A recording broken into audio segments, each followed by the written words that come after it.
Hello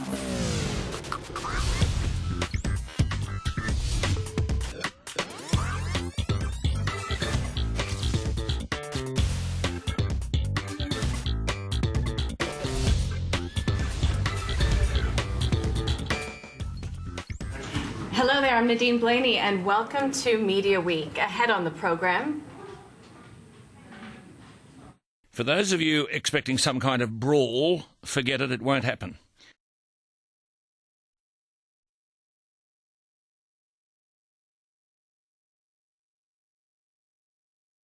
And call a truce. Plus, down but not out. Australian newspapers win big at the International News Media Association Awards, nabbing 13 Global Media Awards, second only to the US in the tally. Our co-host, James Manning, editor and publisher of Mediaweek, of course, is here to take us through all of those stories and more a little later on in the program. But first, Nine's managing director, Amanda Lang, made a mark on the media landscape in 2015, playing a key role in negotiating Nine's historic NRL deal. But she's been with Nine Entertainment for near a decade, and in that time, she's played a central role in the negotiation and delivery of every major transaction undertaken by the group. The role of MD is a new one at Nine, and to tell us what's on the agenda, Amanda Lang joins us now in studio. Amanda, welcome. Thanks for joining us. It's interesting because the CEO and MD role in Australia often isn't separated. So you're on as the new MD, you've been building a team to work around you. What's the sort of end goal there?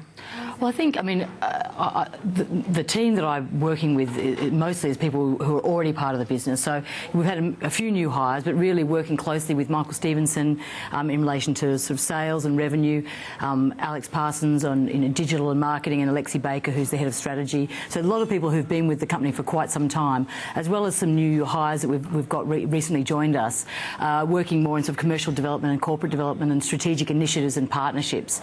So for us, Nine's really looking strategically, as Hugh Marks, our CEO, has talked about frequently, rethinking ourselves. We're not just a broadcasting company, we're not just a free-to-air company, we're really a content company. So the ways that we can create content and market content and distribute content across broadcast platforms, our digital platforms, our new Nine Now VOD product. So I think to rethink the way we are commissioning, creating, acquiring content, and then exploiting and commercialising that content. That's really the thrust of our strategic thinking at the moment, and what we're planning in the next sort of 6 to 12, 18, 24 months. And talk to us about the corporate culture at Nine. I mean, is that an easy thing to happen? It's happening all across the media landscape. How is that sort of transition happening? I'm really excited by everyone is on board. People who've been in TV for 20, 30, 40 years. And Nine is a place where there are lots of people who've been at Nine for a very long time. And I was with the magazine company for 8 years before I joined the sort of the group companies that William was back in 2006. So I'm rusted onto. I've been around for a long time. So there's a lot of people who've been in TV for a long time. They are absolutely embracing this change. They think it's really, really exciting. It gives them new ways to think about the content that they're creating and thinking about the revenue opportunities that come with creating content or acquiring or commissioning content. It actually means we're going to have more money to make more programming, or more money to put into really high quality programming. So they're really excited by it. So it's not a culture where there's sort of an old guard who's sort of looking and thinking, well, I don't think that's going to work, and that's not how we've done it. Quite the contrary. Everybody is really on board with the strategy and really enthusiastic about it. And that's being driven in large part by Hugh Marks, and everyone is on board. It's actually really exciting. Amanda, we'd love to hear about some of those details, some of those deals in a little bit more detail. And you don't seem to have been slowing down, because there's been a raft of them in the last few weeks. But I think we should ask you at the top about the 60 Minutes incident. Has there been much? Has that affected the morale much at the network? Has it taken your focus off some of the day-to-day stuff? Look, inevitably something like that, is a distraction for people, particularly people in the news teams. And we have a lot of people in our news teams. It's a cornerstone of Nine. News and current affairs and sport in particular are really, really strong for Nine. So, of course, we all wish that you know, it hadn't happened, of course. So, but I think at the same time they're a strong, really strong team and a close team. So people rally around, they support each other, and they care about Nine, they care about the brand, they care about their colleagues. So, you know, I think people are strong and they will rally and support each other. But of course, it's something that we wish had, you know, had not happened. And there's a bit to play out. The review's been undertaken. Yeah, there's been a review undertaking, and the results of that review. I mean, Hugh Marks will make an announcement about the results and the outcome of that review in due course. Okay. Why don't we talk about Netball Australia and the deal that's been done? It's pretty unique in that it's revenues from sponsorship and in-game advertising, which will then be shared with Netball Australia. So I guess there really is incentive for Nine to, you know, grow that audience. Yeah. Do you think that netball could eventually become a major sport?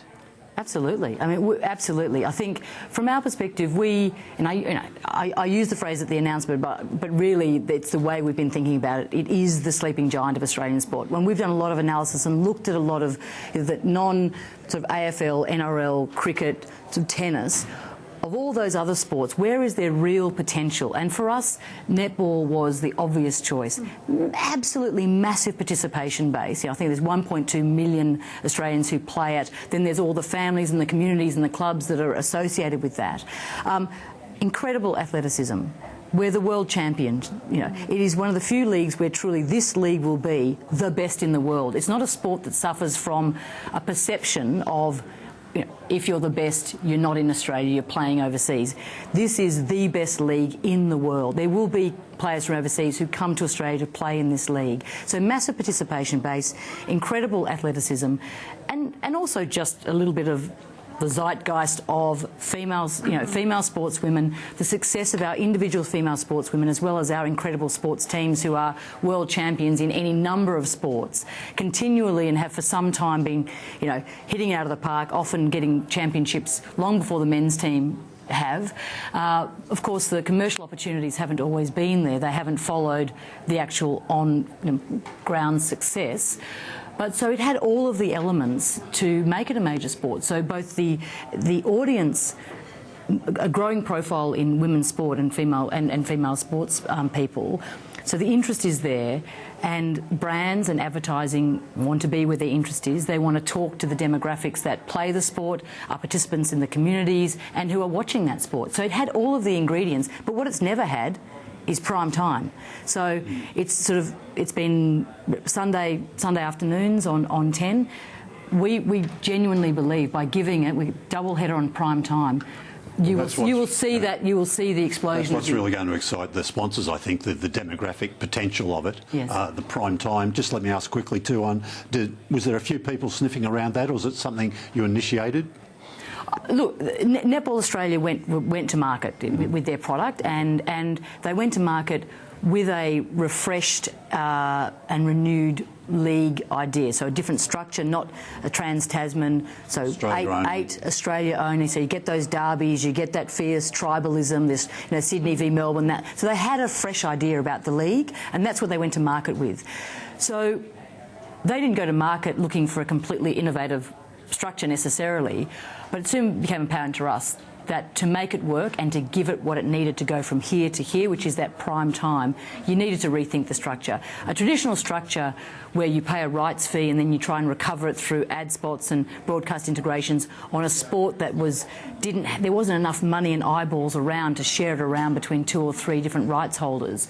So to us, it was apparent that we needed to rethink the structure, and you know, led with Marnie and Kate Palmer from Netball Australia and Colin Smith, their advisor, they absolutely got on board, and we soon started sitting down and thinking about what that might look like, so that we were going to market once with a complete marketing platform for netball, going together, working together, so there wasn't the sports organisation going and knocking on doors for sponsorship money and then trying to do a rights deal, and then the rights holder going to the same doors or different doors looking for more money, going together to present something, you know, in a very unique way, in an innovative way, a complete platform that talks to the audience is, you know, and we've been overwhelmed with the reaction. Yeah.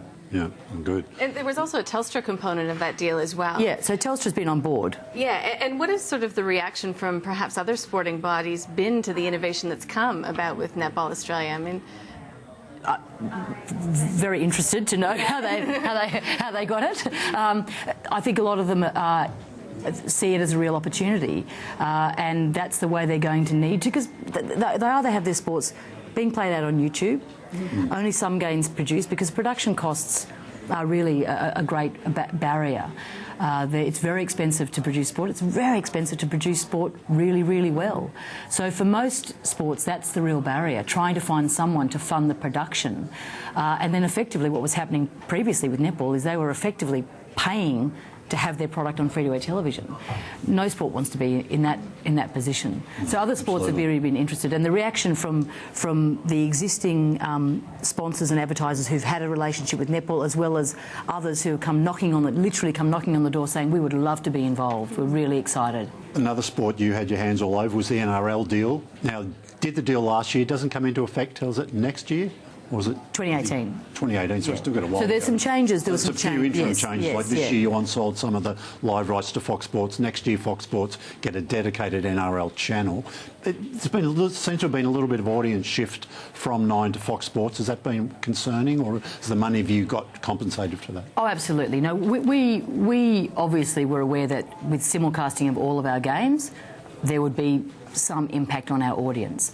The impact on the audience that we've seen is more or less what we expected, but we now have 3 live games, whereas previously we only had 2 live games. So we've got 3 live games, and Fox Sports takes 8 minutes of our advertising. So we've had. So it's a win if more people are seeing your ads, even if they're not online. Right? Correct. So we're very comfortable with where we're sitting.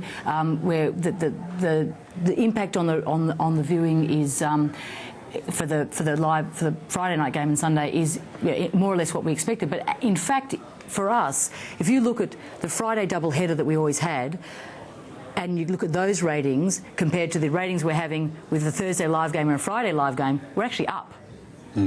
Because we've got 2 live games, not a game on delay. Thursday's been a real success. That's right, yeah. So we're actually very happy with how it's played out. Yes, yeah. And still on programming, I mean, you've got The Voice. Continued success there, always topping the ratings, or at least way up there when we do our calls. Can you keep that sort of momentum going? What's in the pipeline? Yeah, look, we had the start of the year was a little slower than we would have wanted, but actually we took quite a few successes from the start of the year with the Hibbibs, which was bringing back comedy. Was a bold decision, bringing back comedy to Australia with a fantastic result. Married at First Sight, a program we're really, really proud of, had again fantastic results. In the end, wasn't it? And both of those shows very, very strong in relation to the catch-up and sort of live streaming and catch-up viewing. So actually once you consolidated the free-to-air, the encore that we had on free-to-air, plus the live streaming and the catch-up, they were averaging 1.5 million viewers per episode. So we're very happy with that. The Voice, I think it's won every single night it's been on. It's won Run the Night. So that will keep going up to the Olympics. We have to be realists. The Olympics are the Olympics, but we will have programming for people who may want to look at something other than the Olympics from time to time. There'll be something there for them. And then we've got a lot of well-loved brands coming in the back half of the year. The Block, for example, it's a fantastic, it's a juggernaut. It never fails to perform. So we've got 20 to 1 coming up, which is a well-loved brand. The Block coming back. We've got and then some new brands. Love Child coming back, of course, which is season 3 of Love Child, which is Breakfast TV's been on fire today. It's had a really good year so far. I think the Today Show is having its best year in a decade. It's about to, I think, win its 4th consecutive month. It's up year on year. It's absolutely on fire. We're thrilled. Something else quickly you wanted to cover is your digital audience, which is some see as the future of television, long term. Nine now, it was a long-term play, I guess, but which you already have signed, 1 million people in, a matter of months.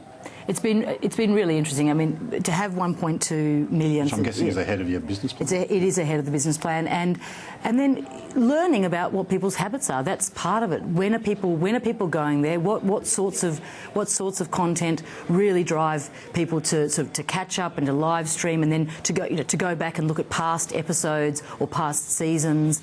Obviously, one of the themes that's come out of the upfronts over in the US in the last couple of weeks is this in-series stacking. So we'll look at, as we evolve that product, looking at what other content we can put on there. But we're absolutely thrilled with the results. And having that single sign-on, so actually having that relationship with people on 9 Now is really, really important to us, and that will lead to other initiatives and one-on-one communication with our audience. Amanda, no shortage of things that we could speak of. We've run out of time. Thank you so much for joining us. Thanks for having me. Thank you. Amanda Lang, she's the Managing Director of 9 Entertainment. We have to take a short break. When we return, our weekly television roundup continues. Plus, Australian newspapers are winning on the global awards circuit. We'll bring you the details next.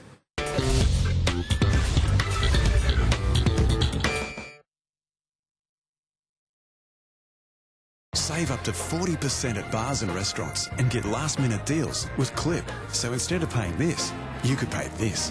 Can I buy you a drink? Well, maybe I should buy you one. Download Clip from the App Store today and experience your city for less.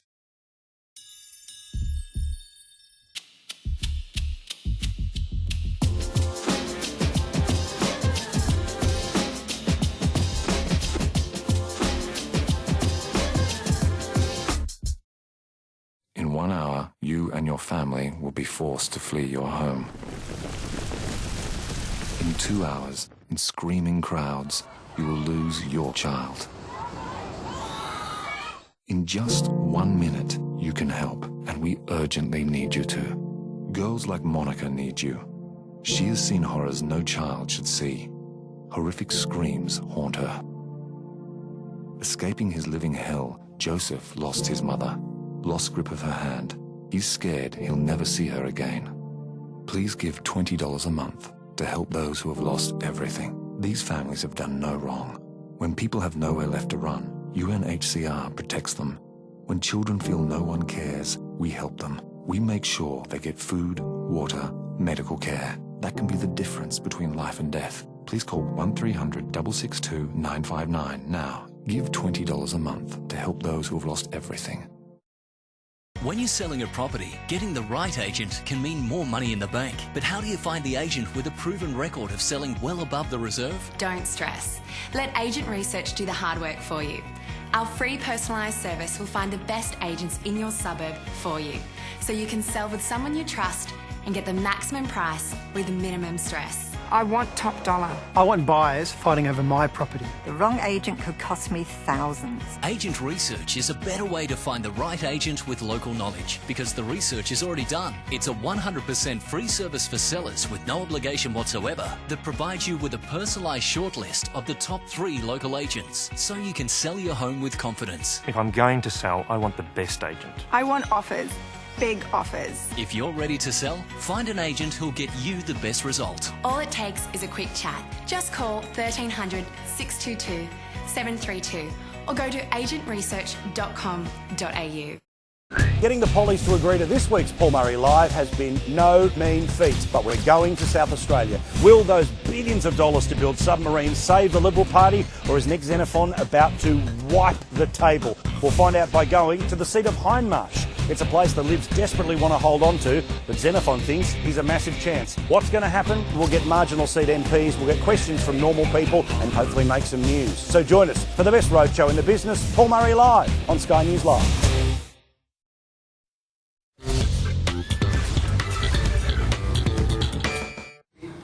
Welcome back. Well, time for our weekly chat about all things media. James Manning, my co-host and editor and publisher of Mediaweek, is here in studio with me. So shall we start with newspapers today? Because I think it's a pretty good showing for Australian newspapers at the International News Media Association Awards. Very good. I always abbreviate to INMA.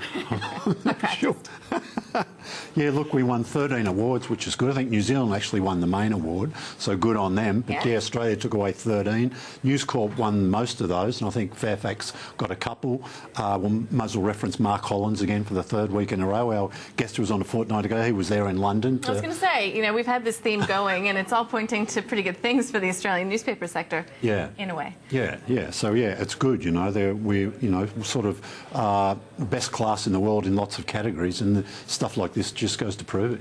Now, as far as movements in the newspaper business, we've got Lenore Taylor being elevated to the role of editor at Guardian Australia, so moving up from, I guess, political editor there. Who is she? What instigated the change? Yeah, Emily Wilson. We've had a couple of UK people who've been sort of running the show here, and this is the, I think the first time really had an Aussie sort of person running it. But I'm always in two minds when you report someone who's so good on, when you appoint someone who's so good on the content into a management role, you sort of, their focus has got to be split, and I think Lenore will still write, but she won't be able to do as much, you know. And I always think back to when Eddie Maguire, Channel 9 moved him off air into a management role, and it didn't really work. I think some people are worth more in their content roles. Look, hopefully this won't be the case with Lenore, but I always do think about that. Remains to be seen. And off the top of the programme, we played a clip from Alan Jones on 2GB, going head-to-head with Malcolm Turnbull, the Prime Minister. It was quite a calm affair.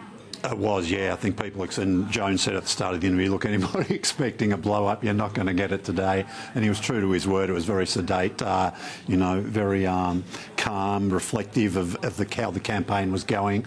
But if there's one program a Prime Minister needs to be on during election time, it's Alan Jones, you know, the Sydney market. You knew it was coming, we just didn't know when. Yeah, absolutely, you know. So, and I think he's going to be a guest every Wednesday from now on, at least for the duration of the campaign. I wouldn't be surprised if they keep that going afterwards as well. Maybe not every week, but every couple of months at least. Depending, of course, I guess, who forms government after that campaign, James Manning. Yeah. Let's talk about jump too far radio ahead, right? and talk about Southern Cross Stereo getting this Rio deal. What exactly does that involve? Yeah, it was just, look, since Grant Blackley's been on there, they've just really looking at big picture and who can they tie up with, who can they do partnerships with. So they've signed up with Seven. Seven has all the Olympic rights for this market, so anybody wants Olympic rights, you've got to go through Seven. So Seven have signed off on this deal. So there'll be a dedicated digital-only channel during the Olympics. It won't go 24/7, but a lot of the day, and it'll just cover what's happening over there. And then the Triple M network will also simulcast a lot of the major events. Okay. So big coverage on an FM radio. And iHeartRadio has this partnership being announced with Optus. So, you know, what does it involve? Yeah, there's going to be, I think, something like 13 live events over the next 12 months. So Optus in the past has really been linked with Nova and the Red Room event in particular, which we've covered in a bit of detail here on the show over the last couple of years.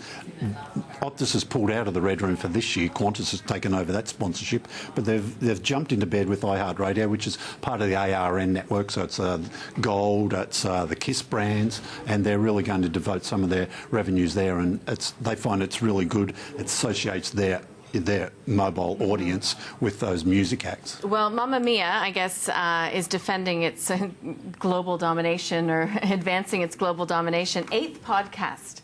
Yeah, look, it's just taken off. It's being really successful. Yeah, look, the podcasting business in general is going through a real, you know, I won't say renaissance because it's grown slowly and it's just huge now. It's really worked for Mamma Mia. It's done so well.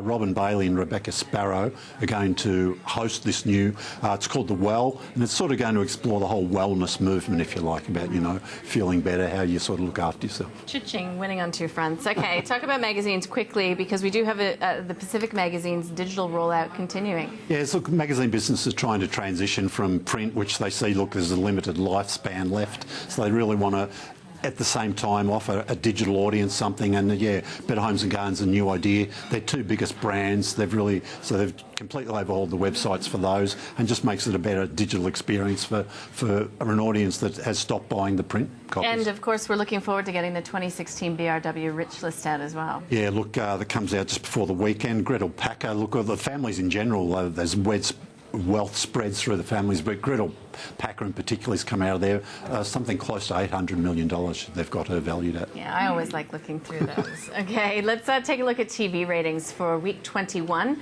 and this is free to air. We were just speaking with the MD of Nine Entertainment, and The Voice, there it is, proof is in the pudding, leading those free to air ratings.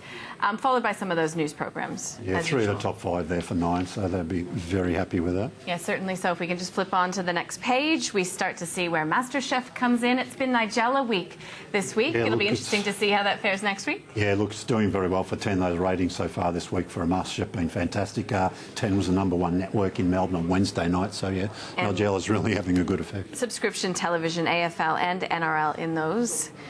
You know, really no surprises there. Yeah, usual couple of each there.